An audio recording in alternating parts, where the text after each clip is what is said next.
Bom dia, meus irmãos. Vamos seguir com a nossa série, pensando aí a respeito de dons espirituais, né? E hoje eu quero ler com os irmãos Romanos 12, versículo 6, a primeira parte do versículo. Diz assim: temos diferentes dons de acordo com a graça que nos foi dada. Temos diferentes dons de acordo com a graça que nos foi dada. A palavra usada para dom na Bíblia, né, dom espiritual, é a palavra carisma, né? E ela é uma palavra que tem na raiz caris, né? Caris significa graça. Então, dom, a palavra carisma seria um dom concedido pela graça de Deus, né? E quando olhamos para 1 Pedro, vemos, né, que cada um exerça o dom que recebeu para servir os outros, administrando fielmente a graça de Deus em suas múltiplas formas. Os dons que Deus nos dá são fruto da graça dele. Nós recebemos dons espirituais e esses dons são concedidos pela graça de Deus. Lá em Efésios 3, versículos 7 e 8, Paulo ele testemunha ali a respeito dele não merecer ser apóstolo, né, e reconhecer que aquilo,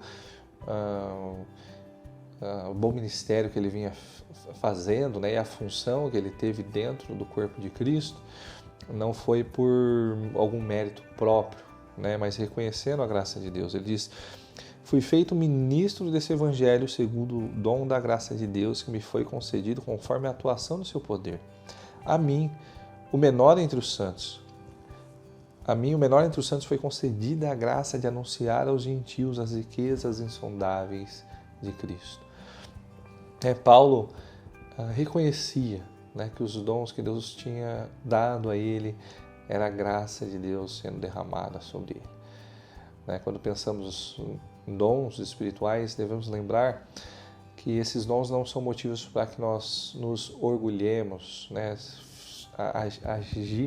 ajamos de maneira arrogante, mas devemos ter uma atitude de humildade, de reconhecer a graça de Deus sendo derramada sobre nós, e de maneira humilde nos lembrarmos que esse dom nos foi dado não para a nossa vaidade, mas esses dons nos foram dados para que possamos servir uns aos outros e glorificar a Deus.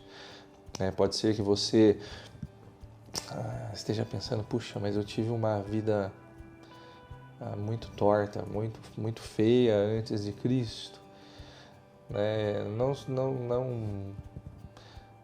Não se preocupe com isso. A graça de Deus é suficiente, tão suficiente quanto para qualquer uma pessoa.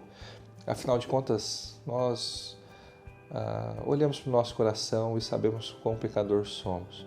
Sabemos que a graça foi que nos salvou, e a graça é suficiente tanto para um quanto para outro. E esses dons são dados pela graça de Deus tanto a um quanto ao outro. E tanto um quanto o outro, ele é importante para o corpo de Cristo, e a utilização dos seus dons são importantes, para a edificação da igreja. Louve a Deus, pela graça dele sendo derramada sobre a sua vida, por meio do conceder dons a você e à igreja. Deus te abençoe, meu irmão.